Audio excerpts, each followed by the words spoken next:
আওয়ামী লীগ নিষিদ্ধের দাবিতে প্রধান উপদেষ্টার বাসভবনের সামনে টানা ১৯ ঘণ্টা বিক্ষোভ সমাবেশ করেছে এনসিপি। বৃহস্পতিবার রাতে শুরু হওয়া বিক্ষোভ সমাবেশে রূপ নেয় শুক্রবার। জুমার নামাজের পর থেকে সমাবেশে একাত্মতা প্রকাশ করে উপস্থিত হন হেফাজতে ইসলাম, জামাতে ইসলাম, জাতীয় গণতান্ত্রিক পার্টি ও ইসলামী আন্দোলন সহ ছাত্র শিবির ও সাধারণ জনগণ। বাছাইকৃত লাল সরিষার দানা থেকে তৈরি হয় প্রাণ সরিষার তেল, আসল ঝাঁঝে আসল স্বাদে। প্রধান উপদেষ্টার বাসভবনের ২০০ গজের মধ্যে পাশাপাশি ৫টি ট্রাক বসিয়ে বানানো হয় মঞ্চ। কাকরাইলমুখী সড়ক থেকে উঠে নেতাকর্মীরা মঞ্চে আসেন জুমার নামাজের আগে। সেখানেই নামাজ শেষে শুরু হয় সমাবেশের মূল আনুষ্ঠানিকতা। প্রচণ্ড রোদ গরম উপেক্ষা করে সমাবেশে উপস্থিত হাজারো মানুষ। আওয়ামী লীগ নিষিদ্ধের দাবির এই সমাবেশে উপস্থিত হয় জুলাইয়ে আহত ও শহীদ পরিবারের সদস্যরাও। শুধুই নিষিদ্ধ করার অর্থ হবে আওয়ামী লীগকে ক্ষমা করা। আমরা দেখেছি এখানে ছাত্রলীগকে নিষিদ্ধ করা হয়েছে, কিন্তু ছাত্রলীগের যারা গণহত্যার দোষর আছে তাদেরকে এখন পর্যন্ত আইনের আওতায় আনা হয় নাই, ফলে তাদেরকে এক ধরনের ক্ষমাই করে দেওয়া হয়েছে।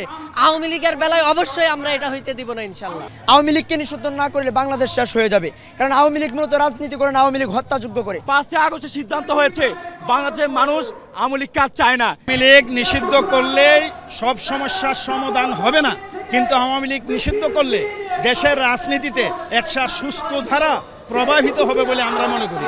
নেতারা বলেন আওয়ামী লীগকে সন্ত্রাসী সংগঠন হিসেবে ঘোষণা দিয়ে নিবন্ধন বাতিল করে নিষিদ্ধ ঘোষণা করতে হবে। যতক্ষণ পর্যন্ত ফ্যাসিস্ট গণহত্যাকারী আওয়ামী লীগকে নিষিদ্ধ করা হবে না, ততক্ষণ কেউ ঘরে ফিরবে না।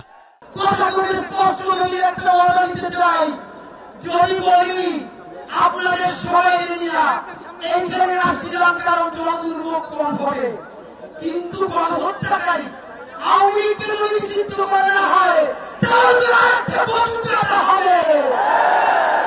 বিকেল ৩টার দিকে জনসমাগম আরও বেড়ে যায়। গরমে হাঁসফাঁস অবস্থায় সিটি কর্পোরেশনের ২ স্প্রে ক্যানন দিয়ে ঠান্ডা পানি দেওয়ার দৃশ্যও দেখা যায়। এর মাঝেই চলতে থাকে সমাবেশ।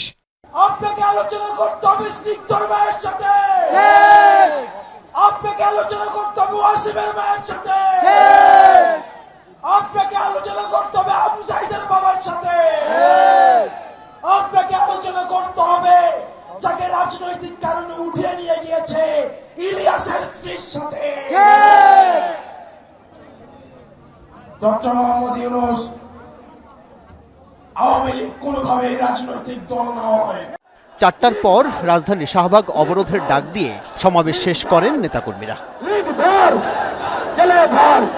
আল আমিন হক অহন, যমুনা নিউজ, ঢাকা।